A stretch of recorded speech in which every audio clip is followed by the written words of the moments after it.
In today's video, I'll teach you how to fix 500 internal server error in Google Chrome Android. So first of all, launch open Google Chrome on your device.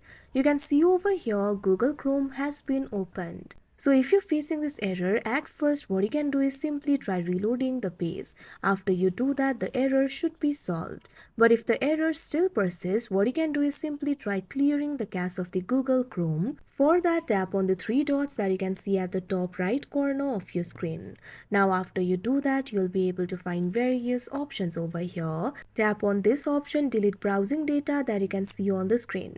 Now you can see over here, you'll be able to delete the browsing data. Make sure cookies, cache and other site data is selected. Now tap on this option, delete data, that you can see on the screen.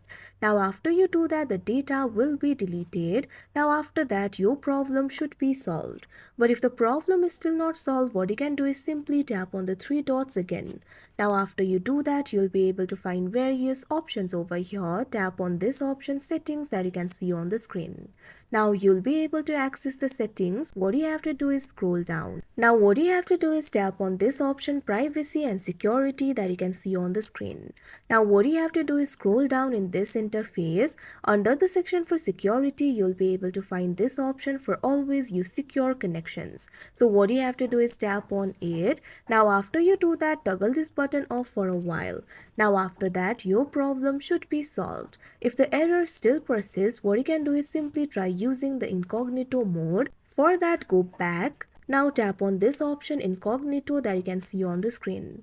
Now once you open the incognito mode, your problem should be solved. If the problem still persists, what you can do is simply try switching the internet connection.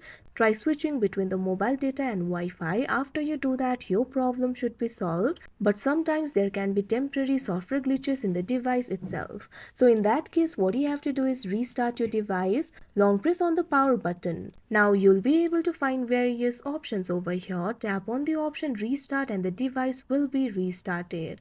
After you do that, the error should be solved. So that is how you fix 500 internal server error in Google Chrome. I hope you found this video helpful. Thank you for watching.